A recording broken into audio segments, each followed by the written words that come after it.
कभी कभी क्या होता है कि हमारे घर में कई सारी सब्जियां पड़ी होती है, लेकिन वो इतनी नहीं होती कि कोई एक सब्जी हम बनाकर खा सके।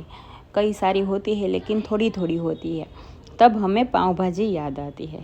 तो आज हम बना रहे हैं पाव भाजी। उसके लिए आपको आपके पास जितनी भी सब्जियां है उस सबको काट कर पानी में डालकर पहले धो लेना है, और फिर उसके बाद में आपको गैस पर कुकर चढ़ाकर उसमें वो सारी सब्जियां डाल देनी है।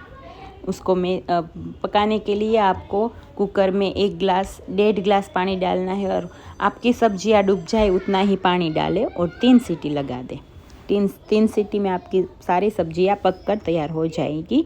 फिर उसको आप मैश कर दें। सारी सब्जियों का आपके पास पाव भाजी को मैश करने का जो होता है उसी से आप मैश कर सकते हैं। फिर एक कढ़ाई में तेल लें और उसमें आधा चम्मच जीरा डालें और 1/4 चम्मच जितनी आप हींग डालकर उसे भून लें।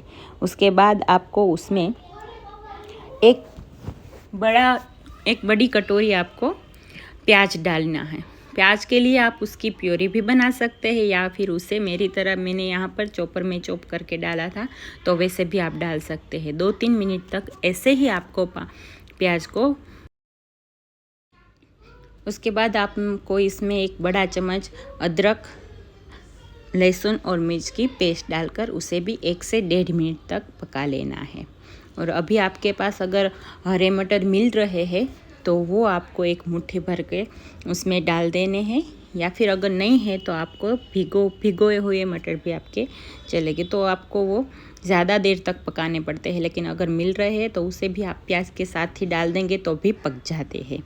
उसे 2 से 3 मिनट तक इन सब चीज़ों को पकाना है, और बाद में आपको इसमें एक आधी कटोरी टमाटर डालना है। प्याज की तरह आपको टमाटर की प्योरी डालने हैं तो वो डाल सकते हैं, और अगर आपको चॉप किए हुए टमाटर डालने हैं तो वो भी डाल सकते हैं। इसमें आपके पास 2 ऑप्शन हैं, आप कुछ भी डाल सकते हो। टमाटर डालने के बाद आपको इनसे फिर से 2 से 3 मिनट तक आपको इसे पकने देना है।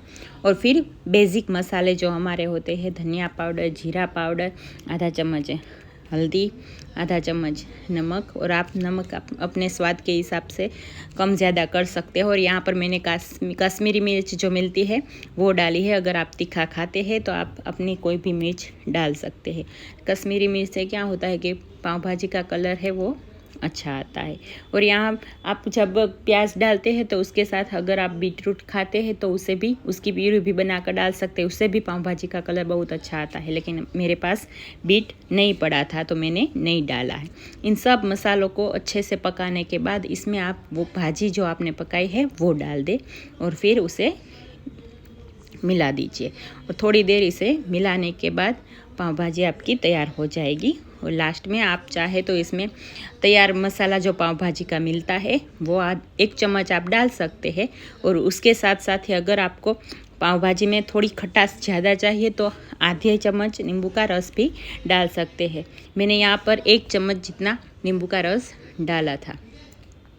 तो पाव भाजी बनने में कोई भी समय ज़्यादा लगता नहीं, आप आराम से पाव भाजी बची हुई सब्जियों से बना सकते हैं। और फिर लास्ट में आप भर के धनिया डाल सकते हैं। इसके बाद आप पाव भाजी सर्व करने के लिए आपकी पाव भाजी तैयार है। ये सिर्फ 15 से 17 मिनट में आपकी पाव भाजी पूरी की पूरी कंप्लीट हो जाएगी। पाव भाजी में कोई भी झंझट नहीं होती, इसलिए मुझे पाव भाजी बनाना बहुत पसंद है। इसके बाद हम तैयारी करेंगे आप अपने पाव को सेकने की। उसके लिए आपको आधा चम्मच बटर लेना है तवी पर, और बटर गर्म हो जाए उसके बाद आपको, अगर आपके पास पाव भाजी का मसाला है उसे लगा दीजिए, या फिर आपकी भाजी जो तैयार हुई है उसे भी आप लगा सकते हैं। वो डाल दीजिए तवे पर, उस पर 2 पाव रख दीजिए और उसे दोनों तरफ से अच्छे से सेक लीजिए।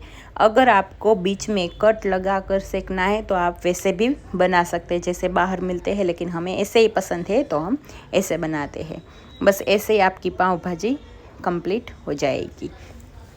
जब भी आपको लगे कि घर में सब्जियां नहीं है, 2-3 पड़ी है, तो आप ऐसे आराम से पाव भाजी बना सकते हैं।